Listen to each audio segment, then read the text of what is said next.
صرف جماعت اسلامی، حل صرف اتنا بڑا اجتماع نہیں ہوتا. باقی بھی جو لوگ ہیں جو غیر مذاہب ہیں وہ حیران ہیں جی کہ ہر سال یہ اکٹھ ہوتا ہے. گویا کہ اکٹھے ہونا، جمع ہونا اللہ کے نبی کی سنت ہے. آپ کو اٹھنا پڑے گا، اور اٹھنا کس لیے ہے؟ اسلامی معاشرے کے لیے.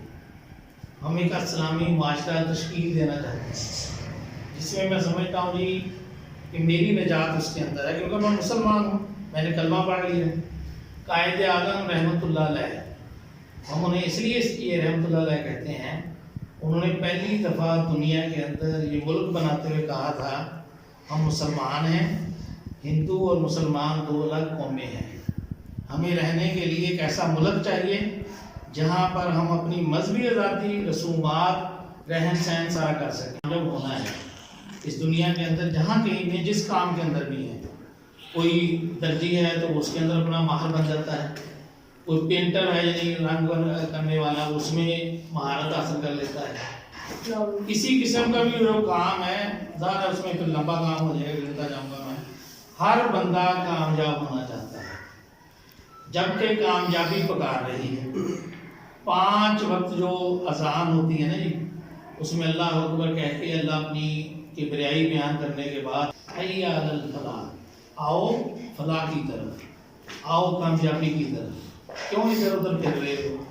تم کہتے ہو میں نے کامیاب ہونا ہے، مجھے کامیابی چاہیے، تو پھر کامیابی تو اعلان کر رہی ہے حی علی الفلاح، آؤ کامیابی کی طرف. تو اس میں ایک آواز 5 دفعہ دی جاتی ہے، اور 2 دفعہ اس کو اگر سنا جائے تو 10 دفعہ بن جاتی ہے. 10 مرتبہ ہم یہ آواز سنتے ہیں قول لا الہ الا اللہ. جس نے کہہ دیا نا یہ اللہ ایک ہے، پھر وہ اس کے اوپر قائم رہا، اس سے وعدہ ہو گیا کہ تم کامیاب ہو. یہاں بھی آگے انہیں وعدہ کر لیا ہے. اچھا، جب ہم نے یہ الفاظ ادا کر دیے ہیں تو اس کا مطلب ہے کہ اب ہم نے طے کر لیا ہے کہ اللہ کے سوا کوئی اور نہیں ہے. اگر ایسا ہے، ابھی ہم ذرا حاضر ہوں گے سارے بھائی جو بیٹھے ہیں نوجوان، اگر ایسا ہے تو پھر ثابت نہیں ہو رہا ہے، نظر نہیں آ رہا ہے. ایسے لگ رہا ہے معاذ اللہ معاذ اللہ، اللہ ہمیں معاف کرے کہ خدا کو ہم نے مسجدوں میں بند کر دیا ہے، باہر نہیں ہے. میری مارکیٹیں ایسی کیوں نہیں ہیں؟ وہاں پر سودا بیچنے والے، وہاں پر کام کرنے والے، وہاں پر لوگ بازاروں کے اندر صحیح کیوں نہیں ہیں؟ اگر اللہ موجود ہے، اگر اللہ ایک ہے، تو پھر اس کی بات وہاں کیوں نہیں نظر آ رہی ہے؟ ہسپتالوں کے اندر ڈاکٹر کیوں نہیں ایسا نظر آ رہا؟ پھر مارکیٹ کے اندر ہمیں تاجر کیوں نہیں ایسے نظر آ رہے؟ پھر میرا ملک کیوں نہیں نظر آ رہا؟ عوام کیوں نہیں نظر آ رہی؟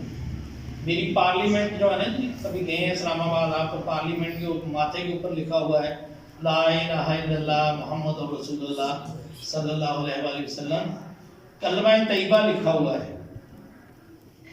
اور یہ اللہ کا بہت بڑا نام ہے کلمہ طیبہ، جس کو پڑھ لینے کے بعد آپ پاک ہو جاتے ہیں، طیب معطر طاہر ہو جاتے ہیں، ہر طرح کی گندگی آپ سے ہٹا دی جاتی ہے.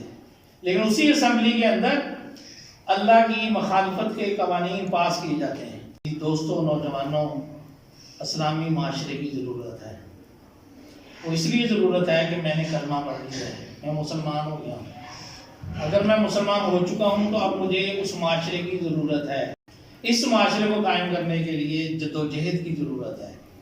اس معاشرے کو لانے کے لیے پوری کوشش کی ضرورت ہے. میری بیٹی کو، میری بہن کو یہ معاشرہ چاہیے کہ جہاں پر وہ پڑھ سکے، اچھی زندگی گزار سکے، اور انہی بازاروں گلیوں کے اندر وہ چل رہی ہو تو اس کو پورا تحفظ حاصل ہو. یہ اسلامی معاشرہ ہے. میرا دکاندار جو اس معاشرے کے اندر بہترین طریقے سے کام کر رہا ہو، ایمانداری سے حق حلال کی کمائی کماتا ہو، بہترین چیزیں آپ کو پیش کرتا ہو، اس کی مناسب قیمت لیتا ہو، مجھے ایسا معاشرہ چاہیے. یہ اسلامی معاشرہ ہے. لڑتا ہوا، جھگڑتا ہوا، ایک دوسرے کو پکڑ دکڑ، گالی گلوچ، قتل، یہ معاشرہ اسلامی نہیں ہے. آپ طالب علم ہیں، آپ مزدور ہیں، آپ لیبر میں ہیں، آپ کوئی بھی کام کرتے ہیں، آپ کو ایسا معاشرہ چاہیے کہ میری اجرت میرا مالک میرے پسینے خشک ہونے سے پہلے جس طرح حدیث موجود ہے مجھے ادا کرے، مجھے بتائے کہ ابھی تیرا ٹائم پورا ہو گیا، یہ اپنے پیسے لے لو، اب تو نے جو 1 گھنٹہ اوپر لگایا ہے یہ اس کے بھی پڑے ہیں۔ تو یہ ہے وہ معاشرہ جو اسلامی معاشرہ ہے جس میں ہم رہیں گے، مطمئن رہیں گے۔ اس لیے نوجوانوں یہ یاد رکھیے کہ یہ اسلامی معاشرہ اوپر سے نازل نہیں ہونا، یہ آپ نے لانا ہے، اس کے لیے جدوجہد کرنی ہے۔ جو آپ کو نظر آ رہا ہے یہاں یہ لا سکتے ہیں انہیں لے آئیں، ان کا ساتھ دیں۔ نہیں ہے دنیا کو جو بنائے گا ایک مستری ہے، وہ اپنا کام کرتا ہے، بعد میں جناب میں آپ بیٹھتے ہیں یار بڑا کام ہے اس کا، یہ کیوں کام ہے؟ غور کرو نا، کیوں کام ہے؟ وہ بنا رہا ہے، وہ اچھی سے اچھی چیز لا رہا ہے، وہ اس لکڑی کے اندر جان ڈال رہا ہے، اس کے سامان کی ایک مضبوطی نظر آتی ہے، وہ پورے معاشرے کے اندر مقبول ہو چکا ہے، اس لیے کہ وہ بنا رہا ہے، بگاڑ نہیں رہا۔ اگر وہ بگاڑے گا تو اللہ اس کو ختم کر دے گا۔ آپ کے سامنے مستری ختم ہوتے ہیں، آپ کے سامنے مزدور ہوتے ہیں، ان سے کوئی مزدوری نہیں کرواتا، آپ کے سامنے دکانیں کھلی ہوتی ہیں، کوئی ان سے سودا نہیں لیتا، کپڑے والی دکانیں بک جاتی ہیں، کاروبار ختم ہو جاتے ہیں۔ اس کی وجہ کیا ہوتی ہے؟ وہ بندہ بنا نہیں رہا، بگاڑ رہا ہے۔ اللہ کے ہاں جو اس کی اس کائنات گزار ہے، فرشتوں نے کام نہیں کرنا، آپ نے کرنا ہے۔ میں ابھی تعارف نہیں لوں گا کیونکہ بہت ٹائم لگ جائے گا اس کے اندر۔ ظاہر ہے آپ میں کوئی طالب علم ہوگا، کوئی لکڑی کا کام کرنے والا بھی ہو سکتا ہے، کوئی لوہے کا، کوئی دکان پر ملازمت کرنے والا، کوئی سرکاری ملازم، کوئی دوسرا، یہ سارے ہو سکتے ہیں۔ آپ اپنے اپنے کام کے اندر اگر آپ بنا رہے ہیں، آپ اس اللہ کی کائنات کو چلانے کے لیے کچھ کر رہے ہیں تو وہ اللہ آپ کو کامیاب کرے گا۔ یہ میری بات یاد رکھیں۔ کوئی بھی آپ کاریگر ہیں، مستری ہیں، مزدور ہیں، آپ کوئی بھی کام کر رہے ہیں، اللہ آپ کو کامیاب کرے۔ پچھلے دنوں اسی ملک کے اسی فیصل آباد کے اندر یہ آٹے کی اس وقت بحران آیا ہوا ہے، یہ زرعی ملک ہے، آپ آٹا بیچتے تھے، لوگوں کو دیتے تھے، ملکوں کو، دوسروں کو۔ آج کیا ہو گیا؟ آپ اسی فیصل آباد کے اندر وہ ٹرک والے ہیں نا، شناختی کارڈ دکھاؤ ایک تھیلا ملے گا، وہ گاڑی ہے، وہ بیچاری آٹا لینے گئی ہے، گھر کے اندر یہ حالات ہیں۔ چونکہ میرا تعلق لیبر سے ہے، میں جماعت اسلامی لیبر میں ان کا صدر ہوں پورے ضلع کا، اس لیے میں ان حالات سے واقف ہوتا ہوں۔ مجھے پتہ ہے مزدور بیچارے کس حالت میں زندگی گزار رہے ہیں، اور بعض اوقات میں نے ان کے جنازے اٹینڈ کرتا ہوں تو وہاں پر کفن بھی موجود نہیں ہوتا ہے، اور آواز آتی ہے یہ ہے ہی کچھ نہیں پاس، جو کمایا تھا وہ کھاتے تھے، کرائے کا مکان ہے، کچھ پاس نہیں ہے، یہ حالت ہے ان کی۔ تو وہ ماں گئی ہے جی، 6 بچوں کی ماں ہے، بچے انتظار کر رہے ہیں روٹی کا، ماں آٹا لینے گئی ہے، آ جائے گی، ابھی روٹی پک جائے گی، لیکن اس ماں کی لاش آتی ہے۔ یہ ہے میرا مطلب، یہ اس کا نظام ہے۔ تو اس لیے دوستو اسلامی معاشرے کی ضرورت ہے، بنانے کی ضرورت ہے، بگاڑنے کی نہیں۔ آپ میں سے جو بندہ جو کام کرتا ہے اس نے اس ملک کو بنانا ہے، اس نے اپنی زندگی سنوارنی ہے۔